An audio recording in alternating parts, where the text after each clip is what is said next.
को कुछ समझ है, खुद कहाँ है जानते हैं। इन लोगों का जो स्टेटमेंट होता है उसका नोटिस लेते हैं। एक घटना घटी थी, आपको याद नहीं है, जो बेचारे की मृत्यु हो गई थी, क्या हुआ था उसमें, जो हम लोगों ने कहा कि ठीक है सीबीआई इसको देखेगा, क्या बोलते रहता था। इन लोग की बात पर ध्यान देने की बात है, हम तो नहीं देखते हैं। हम तो ये लोग क्या बोलता है उस पर हम नोटिस ही नहीं लेते, लेकिन आप बता रहे हैं कुछ बोल रहा है तो हमने नहीं ध्यान दिया किस चीज़ के बारे में बोल रहा है। वो पॉपुलेशन पॉलिसी पर जो आपने बात कही थी, इससे शिवसेना नाराज है। हम पॉपुलेशन पॉलिसी पर जो बात की है, पिछली बार आप लोग पूछ रहे थे, हमने तो आपको बताया कि जान लीजिए कि इसके लिए क्या करना चाहिए जो सबसे इफेक्टिव है।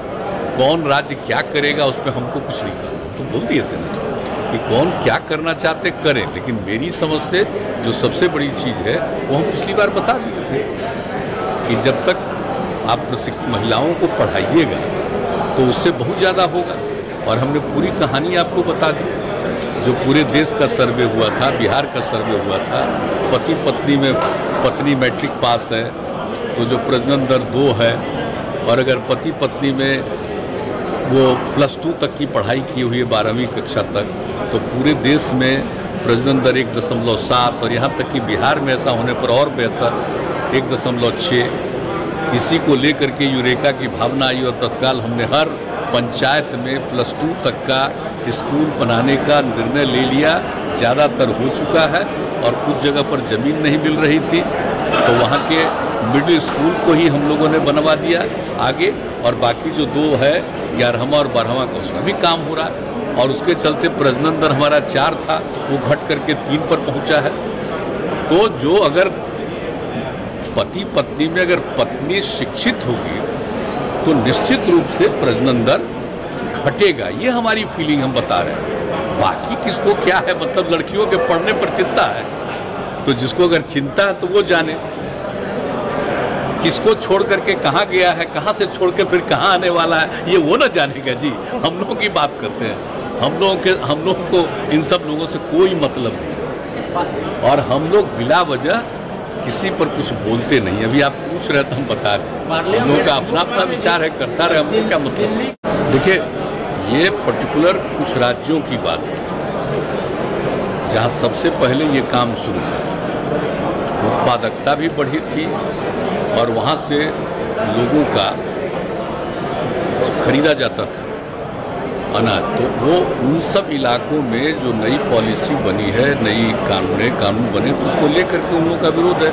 आपस में बातचीत भी कई बार हुई है, लेकिन इसमें तो इन लोगों के साथ बातचीत करके उन लोगों को भी कन्विंस किया जाना चाहिए। बात तो हो ही रही है, लेकिन कोरोना के दौर में इस प्रकार से निरंतर करना ये कोई ठीक बात नहीं। किसी को भी अधिकार है अपनी बात को रखने का, और केंद्र सरकार ने तो कई बार बातचीत की है, तो अभी फिर बातचीत कर लें। लेकिन ये समस्या पर्टिकुलर कुछ इलाकों की आप जानते ही हैं, तो हम लोग तो पहले से बोलते रहे, तो वहाँ के इलाकों की जो बात है वहाँ के बारे में तो केंद्र सरकार की नीति है, वो किसी के खिलाफ नहीं है, लेकिन लोगों के मन में कई तरह की भावना है, तो उनके साथ फिर बातचीत करके इसका समाधान होना चाहिए, यही है। लेकिन हम लोगों का जहाँ तक सवाल है, हम लोगों का यहाँ पर तो आप जानते ही हैं कि यहाँ पर कितना ज़्यादा हम लोग सारा काम कर रहे हैं और यहाँ पर कितना ज़्यादा प्रोक्योरमेंट हो रहा है। और आप जान रहे थे बिहार में कि अब इस बार से गेहूं का भी प्रोक्योरमेंट हम लोगों ने शुरू करवाया बेहतर ढंग से, आगे और करेंगे।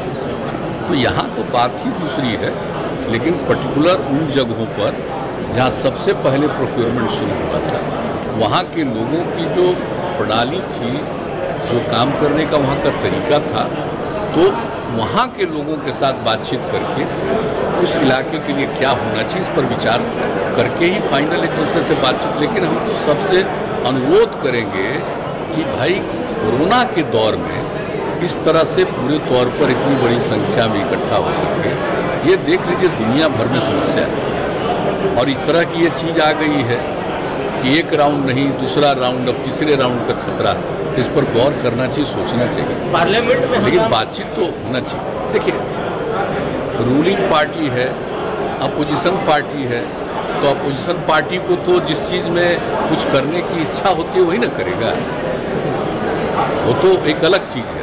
उसमें तो कोई अपोजिशन में है, उनको अपनी मर्जी क्या करना है वो अपना करे। और वो संघर्ष करने वाले किसान नेता कई बार पटना बिहार यहाँ के किसान से बात की, लेकिन उनका जो मंशा था कि बिहार में भी कोई किसान कुछ करे, ऐसा हो नहीं पाया। ये तो हम कितनी बार बता चुके हैं, बिहार में तो ये सब समस्या ही नहीं है। बिहार में तो किसानों में उत्पादकता बढ़ी है और हम लोग उसका प्रोक्योरमेंट भी अधिग्रहण भी शुरू किए हैं, तो कितना ज़्यादा सब काम हो रहा है बिहार में। तो यहाँ के किसानों पर तो इन सब चीज़ों का कोई मतलब नहीं है। और आप जान लीजिए कि बिहार में तो हम लोगों ने शुरू से ही ना काम किया है, शुरू से ही काम किया है कि सब लोगों को आज़ाद कर दिया कि साहब कोई भी अपना जहाँ चाहे वहाँ बेचे करे, और यहाँ पर तो हम लोगों ने प्रोक्योरमेंट शुरू किया। तो आप सब अच्छी तरह से जान रहे हैं कि किस तरह से यहाँ पर हम लोग कितना तेज़ी से प्रोक्योरमेंट करवाते हैं और लोगों को इसका लाभ मिलता है और हर चीज़ पर नज़र रखी जाती है।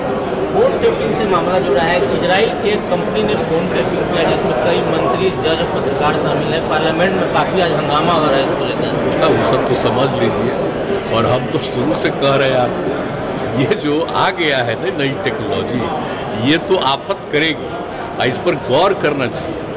ये जो कोरोना आया है, ये कोरोना का इस रूप से क्यों हो रहा है, एक के बाद दूसरा, दूसरा के बाद तीसरा की संभावना। तो ये सब जो चीज़ें हैं ना, ये निश्चित रूप से आप देख लीजिए कि जब ऐसा टेक्नोलॉजी आ गया है तो चलिए उसका लाभ भी लोगों को मिलता है, लेकिन इस टेक्नोलॉजी का दुरुपयोग भी लोग करते हैं। ये तो दोनों तरह की बात होती है। तो जानते ही हैं कि किसी चीज़ का उपयोग करना, किसी चीज़ का दुरुपयोग करना, सोशल मीडिया का कितना इम्पैक्ट बढ़ गया है। लेकिन उस सोशल मीडिया पर कोई अगर अच्छी बात भी करता है तो बहुत लोग निगेटिव बात करते रहते हैं, एंटी सोशल काम करते रहते हैं। तो क्या कीजिएगा, तो टेक्नोलॉजी जब आई है तब से तो ये सब और शुरू हो गया। जो फोन टैपिंग का और फोन के जासूसी का जो टाइमिंग है वो बड़ा इम्पोर्टेंट है। वर्ष 2017 से लेकर के वर्ष 2019, मतलब लोकसभा चुनाव से पहले, तो आपको ये लगता है कि पत्रकारों का फोन टैप हो रहा है, पॉलिटिशियन का फोन टैप हो रहा है, मंत्री का फोन टैप हो रहा है, विरोधी दल के नेता का फोन टैप हो रहा है, ये सब तो बड़ी गंदी सुप्रीम कोर्ट के जज का फोन, ये तो बहुत फालतू चीज़ है। किसी को इस तरह से डिस्टर्ब करना अच्छी बात नहीं, मेरे हिसाब से तो बिल्कुल बेकार बात है। और ये जो नई टेक्नोलॉजी सब आ करके इसका जो दुरुपयोग हो रहा है और किस तरह से इसका पूरा असर भी पड़ रहा है, कई जगह लोगों को परेशानी होती है, काम करना चाहते हैं उसमें बाधा आती है, कई तरह की बात होती है। अगर कोई निगेटिव और गलत काम करे तो शुरू से ही तो उस पर कार्रवाई करने के लिए प्रावधान होता ही है। लेकिन अब जो आ गया है तो इसमें होता है, कई लोगों को किसी तरह से तंग करना, परेशान करना, ये सब भी चलता ही रहता है। आप सब लोगों को ज़्यादा मालूम है। हम तो तेल के दाम कम नहीं हो रहे, लगातार बढ़ रहे हैं। आपने पहले भी चिंता जाहिर की है इसको लेकर, अब तो 100 पार हो गया है। हाँ, वो सब तो ऐसा ये है कि कई बार बिहार सरकार की ओर से आपके समय में टैक्स कम किया गया है, लोगों को मामूली राहत ही सही, मामूली राहत देने के लिए। तो क्या अभी जो 100 के पार तेल का दाम हो गया है, तो आप अपने स्तर से या केंद्र सरकार से भी अनुरोध या अन्य राज्य सरकार से भी अनुरोध करेंगे कि एक सामूहिक प्रयास हो केंद्र सरकार की ओर से और राज्य सरकार की ओर से कि टैक्स में थोड़ा कमी करके जो भी संभव हो पब्लिक को इस महंगाई से राहत दिलाई जाए तेल का। अभी हम लोगों ने तो उस पर कभी गौर नहीं किया है। ईमानदारी से आपको बता देते हैं कि रेट तो बढ़ रहा है, लेकिन कभी इस पर गौर नहीं किया। लेकिन आप जो सुझाव दे रहे हैं तो इस पर तो परामर्श किया जा सकता है, बातचीत किया जा सकता है। आपस में पहले हम लोग बात करेंगे, अपने यहाँ बिहार में आपस में पहले बातचीत करेंगे, इसके बाद इसका क्या रास्ता है, किस तरह से लोगों को राहत मिल सकती है, उस पर गौर करेंगे। अभी तक नहीं देखे, ये अखबार में छपता है, रोज़ देखते हैं कि इसकी कीमत बढ़ रही है, ये तो देखते हैं, लेकिन ये हम आपको ईमानदारी से बोल रहे हैं कि इस पर कभी क्या करना चाहिए, इस पर अभी हम लोग नहीं सोचे। लेकिन आप पूछ रहे हैं तो हम लोग आपस में थोड़ा बातचीत करेंगे, देखेंगे क्या किया जा सकता है। और एक सवाल ये कि नेशनल रजिस्टर ऑफ सिटीजन ये एक मुद्दा है, लेकिन उसका अभी रिपरकशन ये है कि जो लगभग 19 लाख लोग इस NRC से बाहर हो गए आसाम में, उनके साथ समस्या है कि उनका बायोमेट्रिक फ्रीज कर दिया गया है, उनका जो है सो आधार कार्ड नहीं मिल रहा है, तो उनको बैंक में अकाउंट फ्रीज है।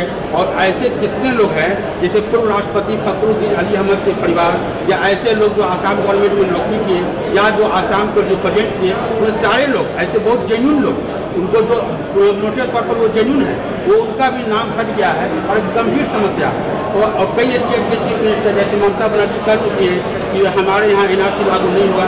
तो क्या बिहार के संदर्भ में आपका क्या सोच है कि ये आगे एक समस्या होगा? आप कुछ उसको स्पष्ट कर दें। बिहार के बारे में तब पूरी अच्छी तरह जान रहे हैं। बिहार में तो सब कोई समस्या ही नहीं है, हम से कोई यह आप खूब ठीक से जान रहे हैं। आज से नहीं, प्रारंभ से ही तो जान यहाँ लागू नहीं होना।